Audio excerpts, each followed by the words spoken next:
بس آمنہ کا رشتہ دے دیں۔ کہتی کیا تھیں بلکہ منتیں کرتی تھیں۔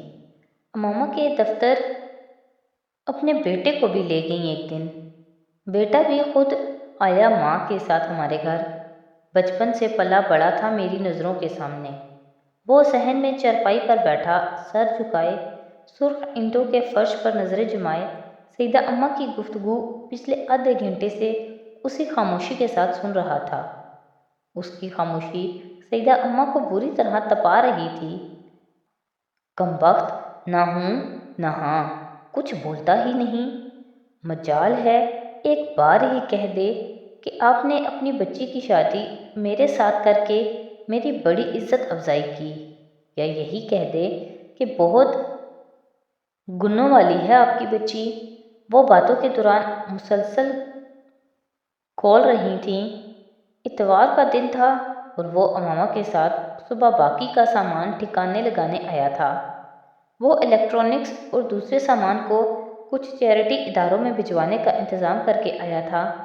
امامہ نے اس پر اعتراض نہیں کیا تھا، لیکن سیدہ اماں کو ان دونوں نے یہ نہیں بتایا تھا کہ وہ سامان ان کے گھر نہیں کہیں اور بھجوایا جا رہا ہے۔ سپہر ہو رہی تھی اور وہ ان تمام کاموں سے فارغ ہو کر وہیں دھوپ میں صحن میں بچھی ایک چارپائی پر بیٹھ گیا تھا۔ امامہ اندر کچن میں افطاری اور کھانے کی تیاری کر رہی تھی۔ انہیں آج افطاری وہیں کرنی تھی۔ دھوپ کی وجہ سے سالار نے اپنا سویٹر اتار کر چارپائی کے ایک کونے پر رکھ دیا تھا۔ جینز کی جیب میں رکھا ایک رومال نکال کر اس نے چہرے پر آئی ہلکی سی نمی کو پونچھا۔ یہ امامہ کے رشتے کی چوتھی داستان تھی جو وہ سن رہا تھا۔ بیسن کو برتن میں گھولتے ہوئے امامہ نے صحن میں کھلنے والی کچن کی کھڑکی سے سالار کو دیکھا۔ اسے اس پر ترس آیا۔ وہ کچن میں سیدہ اماں کی ساری گفتگو سن سکتی تھی، اور وہ گفتگو کس حد تک قابل اعتراض ہو رہی تھی وہ اس کا اندازہ کر رہی تھی۔ 3 دفعہ اس نے مختلف بہانوں سے سیدہ اماں کو اگر ٹالنے کی کوشش کی، گفتگو کا موضوع بدلا، لیکن جیسے ہی وہ کچن میں آتی، باہر صحن میں پھر وہی گفتگو شروع ہو جاتی۔ اونچا لمبا جوان، قد تم سے کچھ آدھ فٹ زیادہ ہی ہوگا، حبیب صاحب کے بیٹے کا حلیہ بیان کرتے ہوئے سیدہ اماں مبالغے کے آخری حدوں کو چھو رہی تھیں۔ سالار کا اپنا قد 6 فٹ 2 انچ کے برابر تھا، اور آدھ فٹ ہونے کا مطلب تقریباً پونے 7 فٹ تھا، جو کم از کم لاہور میں پایا جانا ناممکن نہیں تو مشکل ضرور تھا۔ اماں، زیرہ نہیں مل رہا مجھے۔ امامہ نے کھڑکی سے جھانکتے ہوئے سیدہ اماں کو کہا۔ اس کے علاوہ اب اور کوئی بھی چارہ نہیں تھا کہ وہ انہیں اندر بلا لیتی۔ ارے بیٹا، ادھر ہی ہے جدھر ہمیشہ ہوتا ہے۔ زیرے نے کہاں جانا ہے؟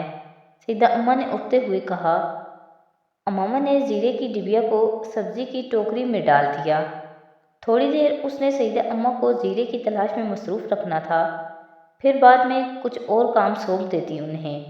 وہ پلان کر رہی تھی، مولوی صاحب سے دم والا پانی لا کر دوں گی تمہیں، وہی پلانا، اس سے دل موم ہوگا اس کا۔ سیدہ اماں نے کچن میں داخل ہوتے ہوئے جو کچھ کہا وہ نہ صرف امامہ نے بلکہ صحن میں بیٹھے سالار نے بھی سنا تھا۔ کیوں؟ کیا ہوا؟ امامہ نے چونک کر پوچھا۔ وہ آلو کاٹ کر بیسن میں ڈال رہی تھی۔ کیسا پتھر دل ہے اس کا، مجال ہے کسی بھی بات پر ہاں میں ہاں ملائے۔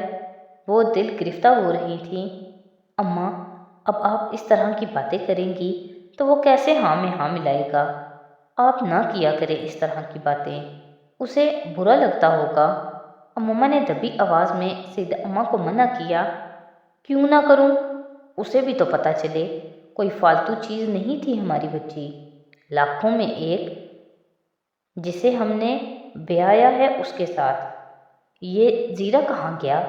سیدہ اماں بات کرتے ہوئے ساتھ زیرے کی ڈبیا کی گمشدگی پر پریشان ہونے لگیں۔ میں نے آپ سے کہا ہے نا، اب وہ ٹھیک ہے میرے ساتھ، امامہ نے اماں کو سمجھایا۔ تو بڑی صابر ہے بیٹا، میں جانتی نہیں ہوں کیا؟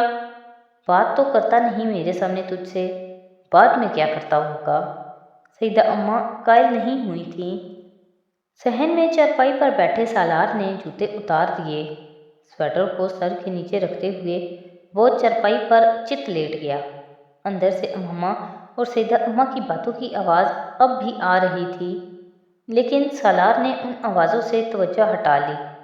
وہ سرخ اینٹوں کی دیوار پر چڑھی سبز پتوں والی بیلیں دیکھ رہا تھا۔ دھوپ اب کچھ ڈھلنے لگی تھی، مگر اس میں اب بھی تمازت تھی۔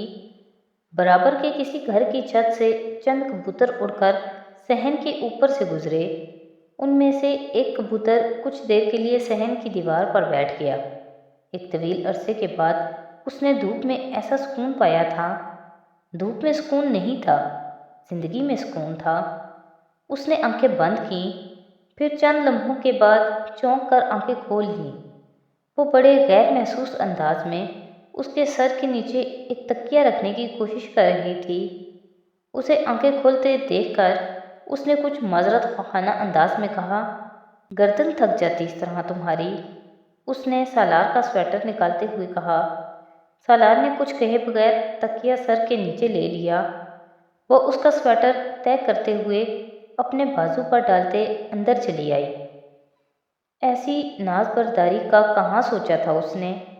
وہ ایسی ناز برداری چاہتا ہی کہاں تھا اس سے؟ ساتھ کی خواہش تھی، وہ مل گیا تھا۔ کچھ اور ملتا نہ ملتا۔ اس نے دوبارہ آنکھیں بند کر لیں۔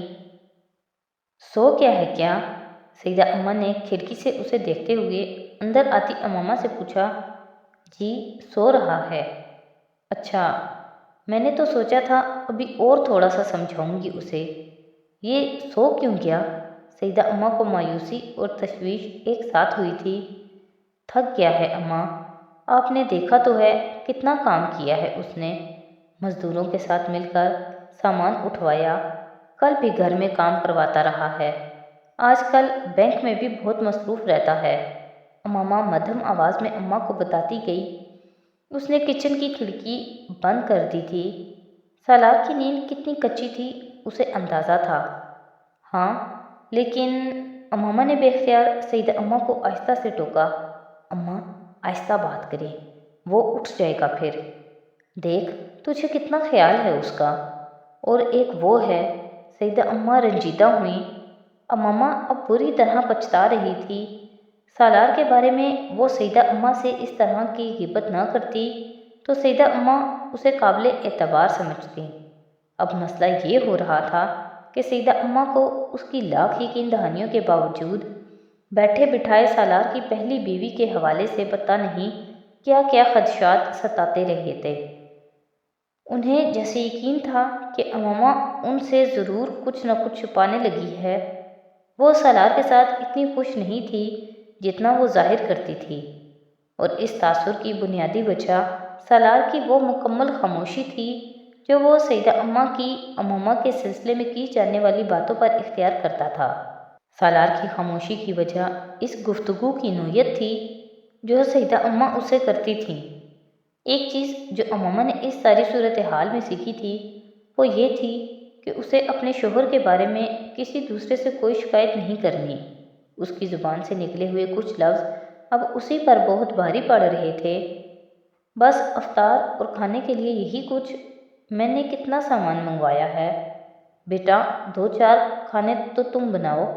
میں نے کہا بھی تھا ساتھ والوں کی نبیلہ کو بلا لو، امامہ نے سیدہ اماں کو ٹوکتے ہوئے کہا، جو کچن میں کھانے کے سامان کو تیار ہوتا دیکھ کر چونکی۔ وہاں مہمانداری کے کوئی انتظامات نظر نہیں آ رہے تھے۔ اماں سالار نے منع کیا ہے، وہ نہیں کھاتا یہ چیزیں، امامہ نے چاول نکالتے ہوئے کہا۔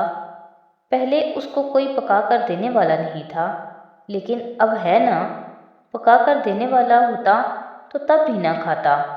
اماں وہ کھانے پینے کا شوقین نہیں ہے، کسی بھی چیز کا شوق نہیں ہے اسے، کسی بھی چیز۔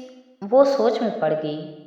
اماں جھینگے وغیرہ پسند ہیں اسے، لیکن اب اس وقت تو وہ میں نہیں کھلا سکتی نا اسے۔ آپ کو تو پتہ ہے مجھے کتنی گھن آتی ہے اس طرح کی چیزوں سے،